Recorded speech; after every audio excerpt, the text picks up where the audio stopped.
Hey you guys. Okay, I made a list of the top 12 tips to help you start off your school year.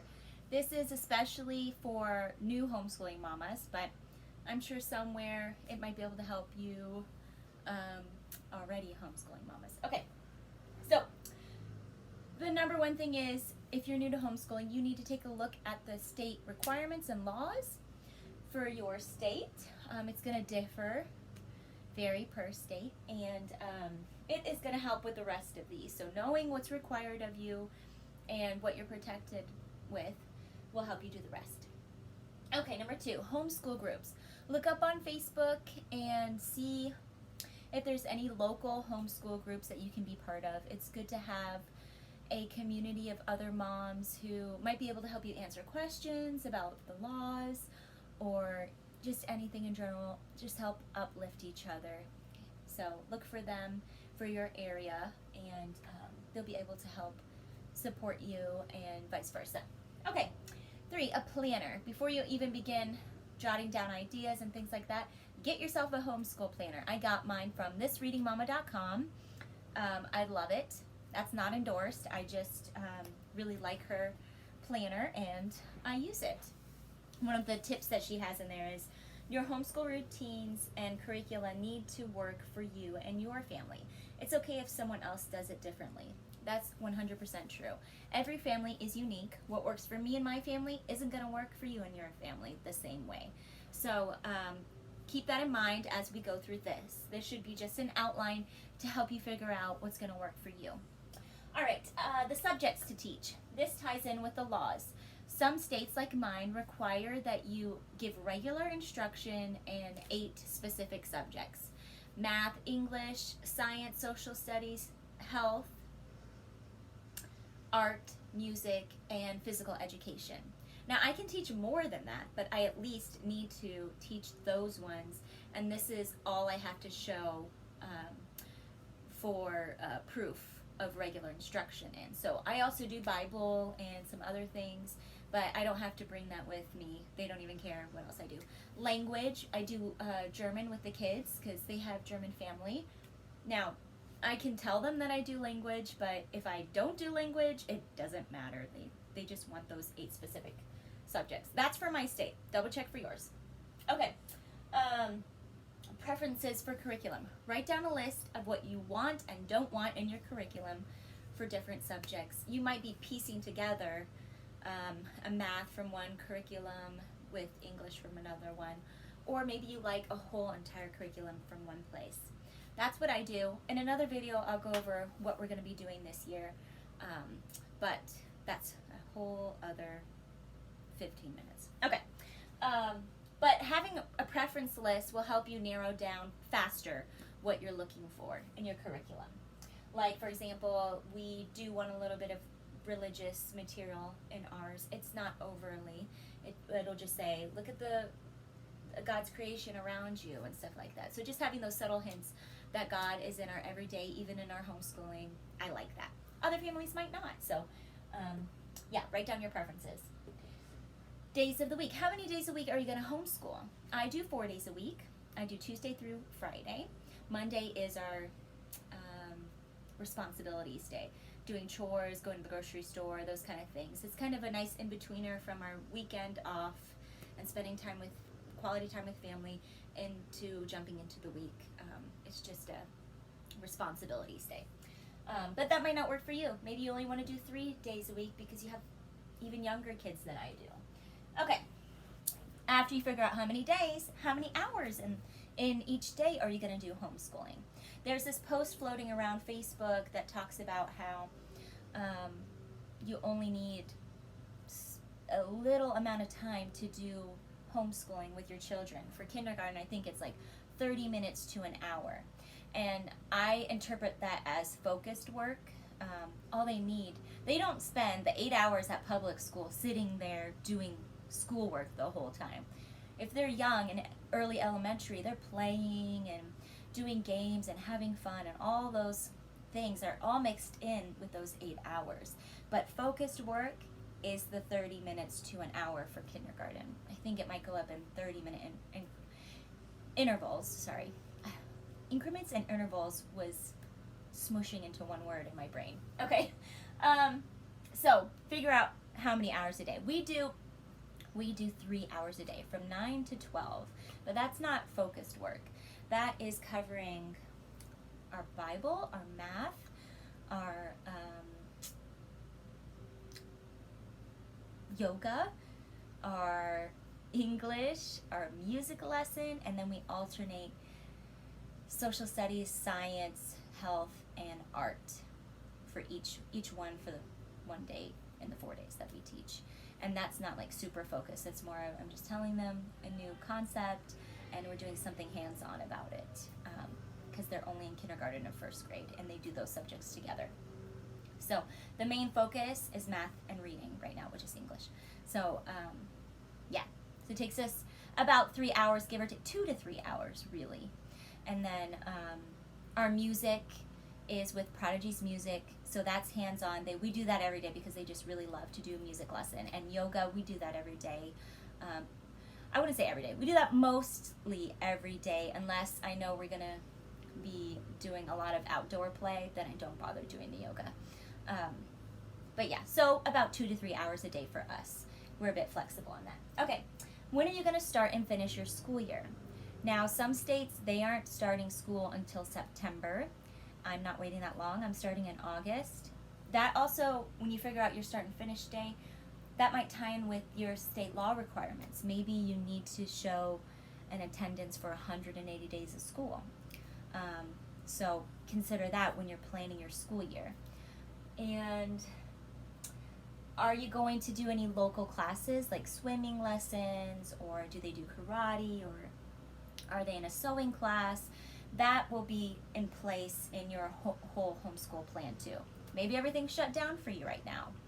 Sorry, I hope it's not. I hope you'll be able to interact with the community. But if not, then that will affect how you're going to plan your homeschool year.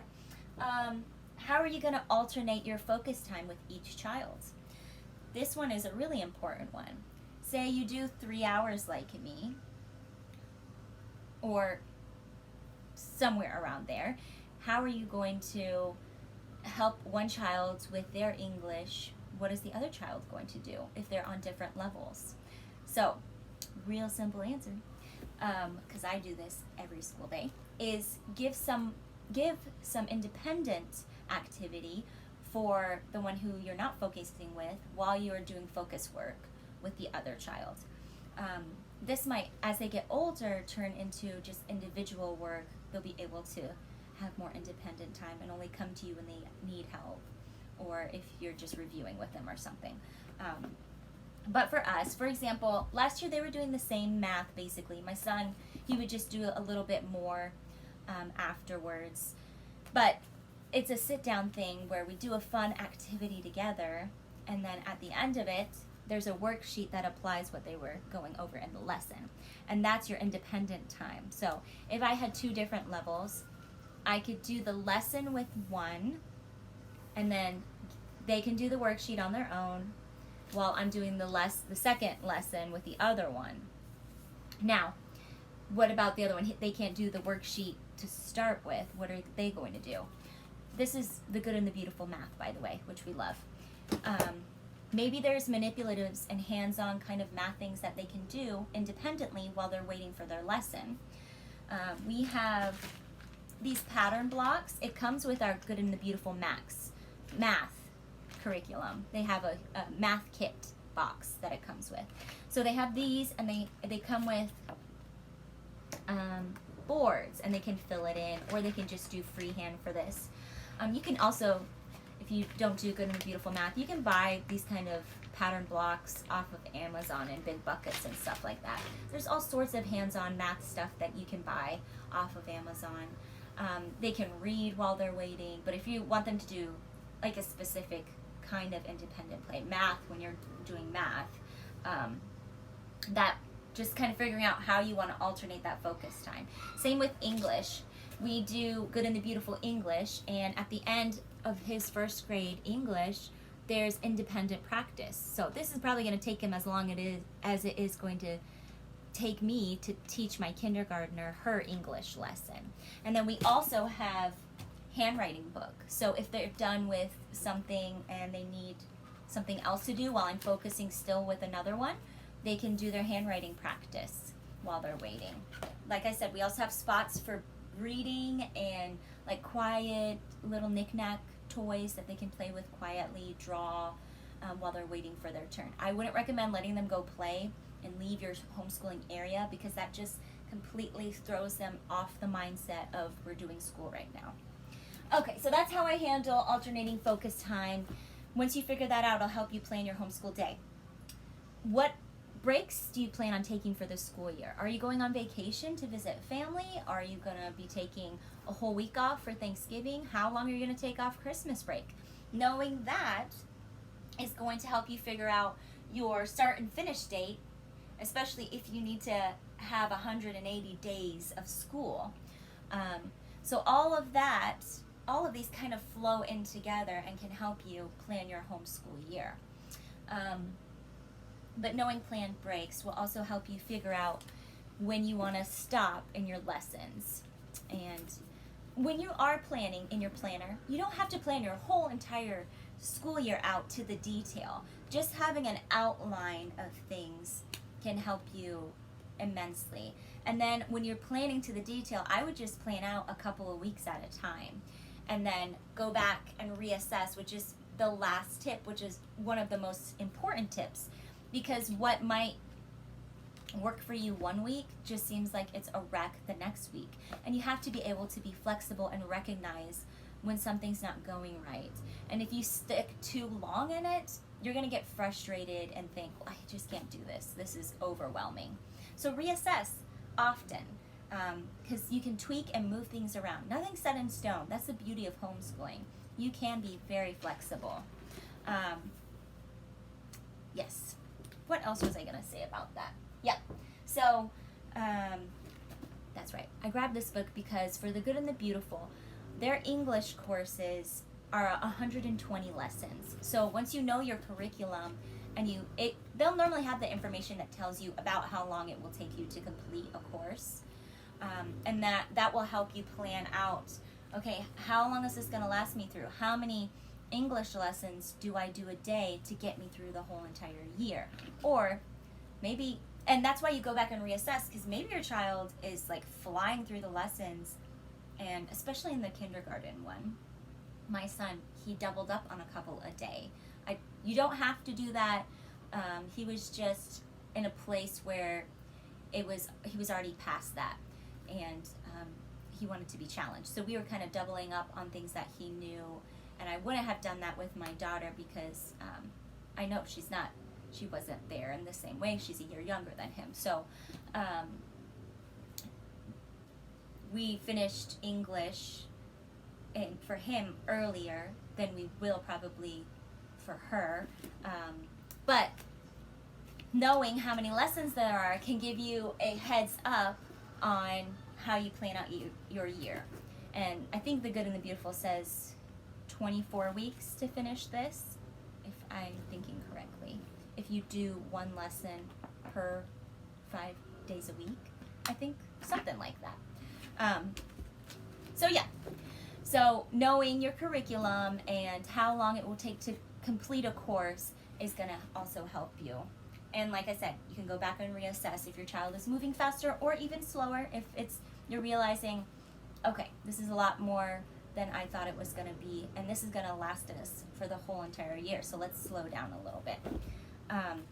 Yeah, I hope all of these tips help you.